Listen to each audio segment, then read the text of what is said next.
Hello दोस्तों, स्वागत है आप सभी का इंडियन इंस्टीट्यूट पे। जैसा कि कल के वीडियो में आपने देखा, हमने कुछ अभ्यास प्रश्न दिए थे और आपसे कहा गया था कि आप लोग अपने आंसर कमेंट बॉक्स में ज़रूर लिखें, टाइप करें। तो आपके आंसर बहुत अच्छे थे, तो आज हम इसे हल करेंगे और आप अपने आंसर को ज़रूर मैच करें। ठीक है दोस्तों, चलिए तो शुरू करते हैं पहले प्रश्न से। पहला प्रश्न हमारा था, प्रथम 30 क्रमागत संख्याओं का योग ज्ञात करो। देखिए दोस्तों, कैसे इसे सॉल्व करना है। प्रथम 30 क्रमागत मतलब क्या होता है दोस्तों? क्रम से आने वाली संख्या है ना। तो प्रथम 30 कहने का तात्पर्य है 1 2 3 और ऐसे कहाँ तक? 30 तक। प्रथम 30 संख्याओं का क्या मतलब है? 1 2 3 4 लिखते हुए कहाँ तक जाना है आपको? 30 तक जाना है दोस्तों। अब इस तरीके की संख्याएं अगर लिखी हैं तो आपने देखा होगा दोस्तों कि जब हमने योग में पहले प्रकार का प्रश्न पढ़ा था, प्राकृतिक संख्याओं में पहले प्रकार का जो योग पढ़ा था, उसमें ऐसी संख्याओं के बारे में पढ़ा था। तो फार्मूला क्या था योग का? वहाँ से योग निकालेंगे। इसका क्या होगा दोस्तों? प्रथम पद आपका 1 है।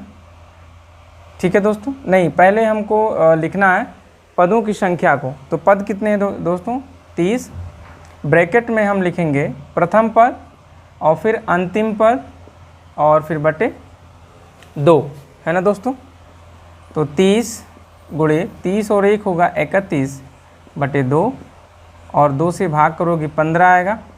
15 गुणे 31, 15 एक नम 15 हासिल आया 1, 15 3 45 और 1 46। तो इस तरीके से 465 इसका आंसर आ जाएगा। ठीक है दोस्तों, 465 आपके पहले प्रश्न का आंसर होगा। तो आप सभी ने अपने आंसर इससे मिलाइए और देखिए। ठीक है दोस्तों, तो ये आपने पहला प्रश्न का आंसर देखा। आइए क्वेश्चन नंबर 2 देखते हैं। 5 के 10 गुणजों का योग ज्ञात करिए। देखिए दोस्तों, गुणज क्या होता है? गुणज आपने पढ़ा होगा, मल्टीपल गुणज यानी पहाड़ा। जैसे 5 का गुणज जो होता है, जैसे 5 का पहाड़ा पढ़ते हो। जब भी किसी संख्या में गुणज का जिक्र हो तो आप ये समझ लीजिए कि उसका हमें पहाड़ा ही पढ़ना है। जैसे 5 के 10 गुणज है तो 5 का पहाड़ा 10 बार पढ़ जाइए। 5 एकम 5, 5 दूनी 10, 5 ते 15, 5 दहम 50 तक पढ़ जाइए। तो ये हो गए 5 के 10 गुणज। ऐसे किसी भी संख्या के गुणज अगर आपको लिखने हो तो आप उसका पहाड़ा पढ़ जाइए। ठीक है, तो 5 के हम पहले 10 गुणज लिख लीजिए। 5, 5 दूनी 10, ऐसे लिखते हुए कहाँ तक? 5 दहम में 50 तक लिखेंगे।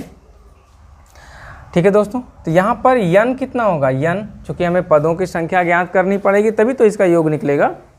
तो यन कितना होगा दोस्तों? तो देखिए, यन का हम फार्मूला लगा करके निकाल सकते हैं इसका मान, बट अगर आसानी से हम ऐसे ही ज्ञात कर लें तो फार्मूले में वैल्यू रखें, सॉल्व करें, समय उसमें भी तो लगेगा। तो देखिए, कुछ हमें ऐसे अपने दिमाग का प्रयोग करके भी सॉल्व कर लेना चाहिए। पद आखिर में है क्या भाई?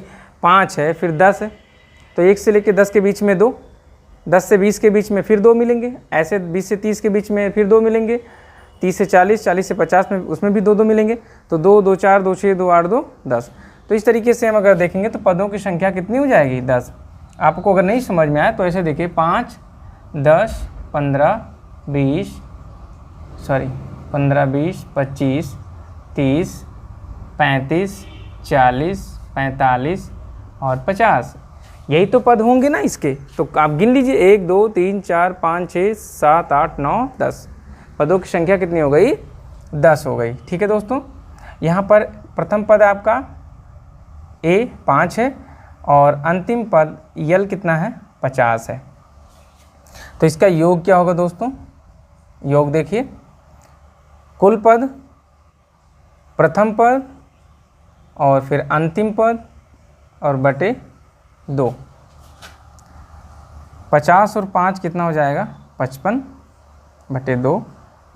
तो यहाँ पे 5 आएगा और 5 गुणे 55, देखिए ये कितना हो जाएगा इसका आंसर? 5 25 25 का 5 हासिल आया 2, 5 25 25 और 2 27। तो इस तरह से इसका आंसर हो गया दोस्तों 275। ठीक है, तो मुझे उम्मीद है कि ये आंसर भी आपका सही रहा होगा। प्रश्न नंबर 3 आपका है, 30, 31, 32 से 78 तक है। तो ये भी प्रश्न उसी प्रकार का है दोस्तों। यहाँ पर आप देख सकते हैं प्रथम पद 30 है, अंतिम आपका 78 है, और यहाँ पर हमें क्या ज्ञात करना है, पदों की संख्या को ज्ञात करना है दोस्तों। देखिए यहाँ पर पद कितने हैं, अगर 1 से 78 होता, देखिए दोस्त क्या है, अगर 1 से लिखा होता है 1, 2 ऐसे करते करते 78 तक होता तो साफ साफ दिख रहा था कि 78 पद है ना। लेकिन 30 से लिखा हुआ है, 30 से शुरू है, ध्यान दीजिएगा। तो कितने पद होंगे, 30 के इधर जो है, 30 के इधर, यानी अगर 1 से हम शुरू करते हैं तो बीच में चल के ना, देखिए ध्यान से समझिए, यहाँ पे अगर 1 से लिखें तो यहाँ पर कहीं बीच में आपको 30 मिलेगा, नहीं मिलेगा, 30 मिलेगा, फिर 31 मिलेगा, और कहाँ तक जा रहे हैं, 78 तक जा रहे हैं ना, है ना। तो हम बात करते हैं, अगर यहाँ से यहाँ तक पूरा लेते तो कुल पद कितने हो जाते, 78 हो जाते। मगर हमारे पास जो ये श्रेणी दी गई है, जो ये पद दिए गए हैं, वो 30 से शुरू हैं। 30 के पहले 1 से लेके 29 तक ये पद नहीं हैं। तो 1 से लेके 29 तक के जो पद नहीं है, तो ये कुल कितने पद हो गए, 29 हो गए, नहीं हो गए। तो 29 हम क्या करेंगे, इसमें से घटा दें, 18 में से 9 गया 9, और यहाँ 6 में से 2 गया 4। तो कुल पदों की संख्या कितनी हो गई दोस्तों, 49 हो गई, नहीं हो गई। कुल पदों की संख्या कितनी हुई, 49 हो गई, क्योंकि 1 से लेके 29 तक के पद आपके पास हैं नहीं। और अगर 1 से लेकर के हम टोटल गिनते तो 78 होते, 29 हम घटा देंगे तो हमारे पास जो 30 से लेकर 78 के बीच में पदों की संख्या होगी वो 49 होगी। ठीक है दोस्तों, तो आइए, पदों की संख्या हमें प्राप्त हो गई, यानी n का मान हमें क्या हो गया, मिल गया। n का मान हमारा है, देखिए n का मान हमारा है 49, a का मान हमारा है 30, और अंतिम पद हमारा है 78। तो इसका योग क्या होगा दोस्तों, कुल पदों की संख्या कुल कितनी है, 49, प्रथम पद, अंतिम पद बटे 2, 49 गुणे, इन दोनों को जोड़िए, कितना होता है, 8, 7, 3, 10, 108 बटे 2। तो 2 पंचे 10, 2 चौके 8, 49 गुणे 54। इसका हम गुणा कर लेते हैं, देखिए कितना आता है। तो 4 9 36 के 6 हासिल आया 3, 4 चौक 16 और 3 19, 5 9 45 का 5 हासिल आया 4, 5 चौक 20 और 4 24, 6 9 5 14 4 हासिल आया 1, 4 1 5 1 6 और 2। तो इस तरह से आंसर हो गया 26 46। ठीक है दोस्तों, ये आपका थर्ड आंसर होगा। चलिए अब आते हैं क्वेश्चन नंबर 4 की ओर, देखते हैं 4 क्या है आपका। देखिए 4 क्वेश्चन भी आपका फर्स्ट टाइप का ही है, इसमें कोई वर्ग रूप या घन रूप दिख नहीं रहा। 56, 63, 70 और इस तरह से 350 तक है ना। ठीक है दोस्तों, तो यहाँ भी आपको पहले देखिए ऐसे जब प्रश्न मिलेंगे बीच से, कहीं से 1 से शुरू है तो वहाँ पर पदों की संख्या की समस्या नहीं रहेगी, और जब कोई इस तरह का प्रश्न बीच से शुरू होता है तो वहाँ से आपको ये एक समस्या आएगी हमेशा कि पदों की संख्या ज्ञात करने का। तो पद यहाँ पर कुल कितने हो गए, 56 से लेकर 350 तक है। तो देखिए जहाँ तक क्या होता है, आसान प्रश्न अगर जैसे ये हमने देखा, इसमें बिना फार्मूला यूज किए हमने इसको सॉल्व किया, और ये भी हमने ऐसे ही कर लिया, मगर इस प्रश्न में ये 350 तक है। तो चलिए कोशिश करते हैं इसको भी लगाने की कि कैसे ये प्रश्न लगेगा। लेकिन नहीं, इसमें फार्मूला हम यूज करेंगे, क्योंकि अगर हम ऐसे लगाने की कोशिश करेंगे बहुत ज़्यादा गैप है, ये क्रमागत नहीं हुआ। देखिए दोस्तों, ये 7 का गैप है ना, ये 7 का इसमें गैप दिया हुआ है, तो यहाँ पर हमें ऐसे पदों की संख्या मालूम नहीं चल पाएगी। इसके लिए हमें फार्मूला यूज करना पड़ेगा। तो चलिए पहले हम क्या निकालते हैं, क्या फाइंड आउट करते हैं दोस्तों, पदों की संख्या यानी n का मान पहले निकालते हैं कि n कितना है इसका। ठीक है, तो देखिए यल निकालने के लिए क्या करेंगे, यल माइनस क्या होता है, यल माइनस a अपान डी, और यहाँ पे +1। ये दोस्तों आपका फार्मूला था। यल क्या था, इसका अंतिम पद 350 लिखेंगे यहाँ पर। ए कितना है, जो प्रथम पद है 56, और डी कितना है दोस्तों, इसके बीच का गैप देखिए, सार्वधातुक कितना है, इसमें गैप कितना है 7 का है ना, तो यहाँ रहेगा, और प्लस में 1। तो माइनस करिए दोस्तों, 10 में से 6 गया 4, 14 में से 5 गया 9, 2/7 प्लस 1, 7 चौक 28, 1 29, 7 दूनी 14 प्लस 1, तो ये कट जाएगा और 42 आएगा। इस तरह से पदों की संख्या दोस्तों आ गई 43, 43 आ गई पदों की संख्या। ठीक है दोस्तों, तो आपको यन मिल गया 43। चलिए अब इसके आगे देखते हैं क्या है। यन का मान हमको प्राप्त हो गया, यन कितना हो गया आपका 43 हो गया है ना दोस्तों, यानी यन कितना हो गया 43। और ए आपका यहाँ से ए कितना है 56, यल कितना है 350, तो योग कितना हो जाएगा दोस्तों, कुल पदों की संख्या हम लिखेंगे ब्रैकेट में प्रथम पद, फिर अंतिम पद और बटे में 2। तो इन दोनों को जोड़िए, 6 में 0 जुड़ेगा 6, और 5 5 10, हासिला 1, 3 और 1 4 बटे 2, 2 दूनी 4, 0 2 3 6, 43 गुणे 203। अब इन दोनों का आप गुणा कर लेते हैं। ठीक है, तो 203 43, 3 त्रिका 9 और 3 0 0, 3 दूनी 6, 4 3 12, 4 दूनी 8, 9 2 7 8, 8 7 2 9। तो ये आपका थर्ड आंसर हुआ। ठीक है दोस्तों, सॉरी क्वेश्चन नंबर 4 है, तो ये 4th आंसर है। ठीक है दोस्तों, तो आइए क्वेश्चन नंबर 5 को देखते हैं। 5वां प्रश्न देखिए, ये एक अलग प्रश्न है, और ये क्वेश्चन नंबर 5 और क्वेश्चन नंबर 6, ये दोनों प्रश्न एक विशेष प्रकार के प्रश्न हैं। यहाँ पर ध्यान से देखें, किसी 5 क्रमागत विषम संख्या, जो चीज़ें दी गई हैं हम उसे पॉइंट करते हैं। संख्याओं की संख्या दी गई है 5 है, क्रमागत है, विषम है, और इसका योग दिया हुआ है ना दोस्तों। तो योग दिया है ना, और ये कुल संख्याएं दी गई हैं। तो आपने ये पढ़ा होगा, औसत पढ़ा होगा है ना। औसत बराबर क्या होता है दोस्तों, औसत बराबर होता है कुल पदों का योग बटे जो कुल पदों की संख्या होती है, यानी कि कुल पद।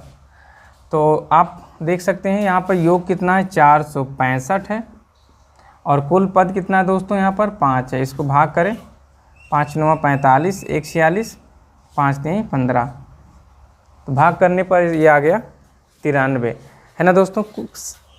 तो कितने यहाँ पर संख्याएं हैं, विषम संख्याएं हैं 5। तो देखिए ऐसी हैं 5 विषम संख्याएं हैं, इस तरह से 5 विषम संख्याएं दोस्तों। 93 जो औसत आया है वो कहाँ होगा, बीच में लिखा जाएगा, यानी 93 संख्या हमारी यहाँ है ना दोस्तों। ये औसत है इसका, ये बीच में आया है, यानी बीच की संख्या ये है। अब चूंकि ये विषम संख्याएं हैं तो 93 के बाद क्या आएगा 95, और फिर इसके बाद 97। 93 के पहले क्या होगा 91, और यहाँ क्या होगा 89। ठीक है दोस्तों, 89, 91, 93, 95 और 97। इस तरीके से ये जो हैं आपके विषम संख्याएं हैं।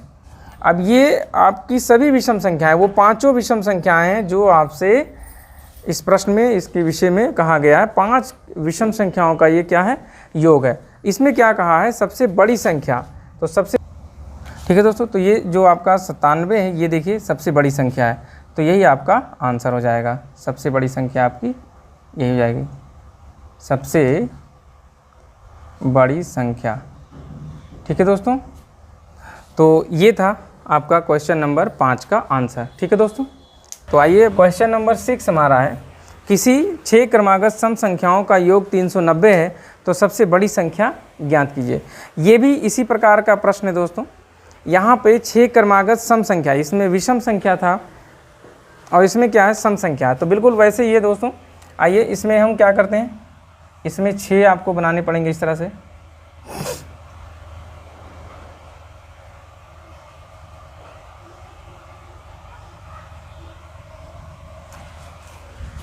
6 क्रमागत है, तो पहले क्या करेंगे, 6 से इसको भाग करेंगे, 390 को 6 छंग 36 और 6 पंचे 30, तो ये दोस्तों आ गया 65। इसका औसत आ गया, अगर भाग किया तो हमने 65। अब आप ये समझिए, यहाँ पर प्रश्न में कहा है बेटा सम संख्या की बात कही है, तो जब सम संख्या कह दिया तो ये 65 जो है ये तो सम है नहीं, तो हम इसे लिख नहीं सकते, लिख सकते हैं, परंतु इतना तो आप समझ गए होंगे कि जो औसत होता है वो मिडिल में लिखा जाना चाहिए, मिडिल में, बीच में।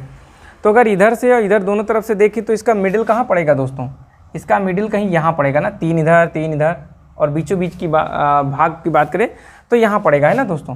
तो यहाँ पर हम क्या लिख सकते हैं, 65 को यहाँ लिख सकते हैं कि हाँ इसका ये बीचों बीच का ये स्थान होगा, यहाँ पर 65 हो सकता है, होगा, है ना।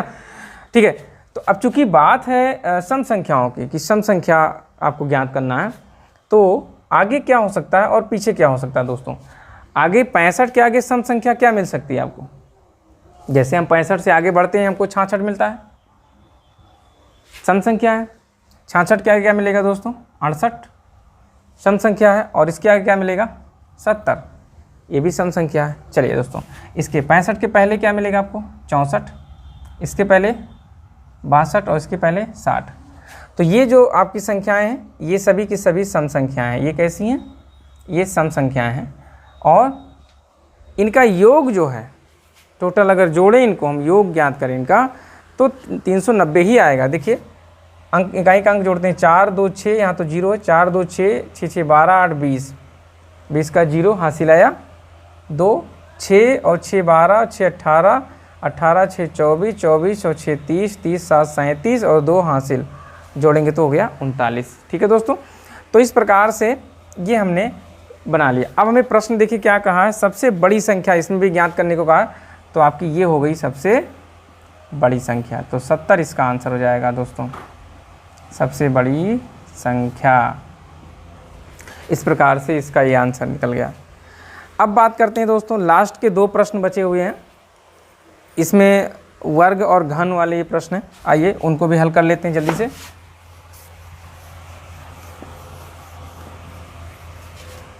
देखिए क्वेश्चन नंबर 7, प्रथम 30 प्राकृतिक संख्याओं के वर्गों का योग है। तो वर्गों का योग है तो ये आपका ऐसे बन जाएगा,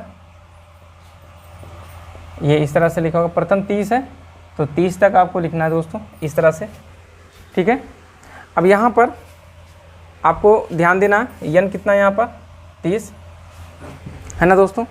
तो ये चूँकि लगातार क्रमागत है, तो योग का फार्मूला लिखिए, यन n+1 2n+1 अपान में 6, यन का मान 30 और 30 + 1 2 × 30 + 1 बटे 6, 30 × 31, 30 दूनी 60 और 1 61 बटे 6, 6 पंचे 30, 5 एकन्नम 5 और 5 तियाँ 15, 155 × 61।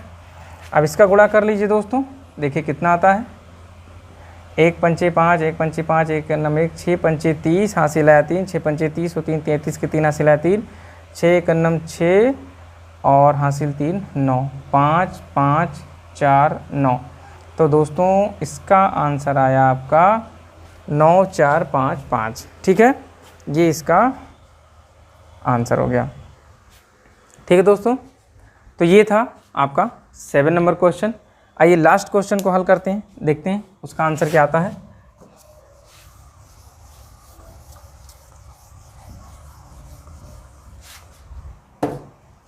देखिए अंतिम प्रश्न आपका क्या है दोस्तों, प्रथम 20 प्राकृतिक संख्याओं के घनों के का योग ज्ञात करना है। तो दोस्तों पहले इसको हम घन के रूप में लिख लें,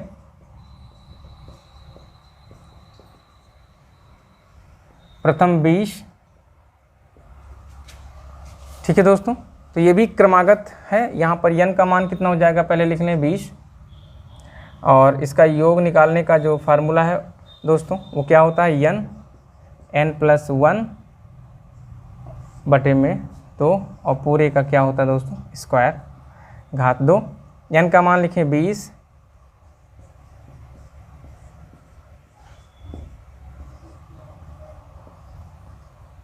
ये 20 और 1 21 हो जाएगा, ब्रैकेट हटेगा, गुणे लग जाएगा, बटे 2, 2 1 2, 2 दहम 20, 21 दहम 210, और ये जो घात 2 लगा वो लगा दिया हमने। इसको 2 बार हम गुणा करेंगे तो देखिए दोस्तों 21, इसे हम यहाँ लिख देते हैं। देखिए 210 है और फिर 210 से गुणा करना है, तो 0 0 का गुणा हम क्या करेंगे, ये लास्ट में ऐसे 2 0 आ जाएंगे। सिर्फ 21 का गुणा 21 से आप कर लीजिए, है ना, 21 का गुणा 21 से, तो 21 का गुणा 21 से करेंगे क्या आएगा, 21 का गुणा 21 से करेंगे 441 आएगा। ठीक है दोस्तों, तो ये आपका आंसर हो गया 44100।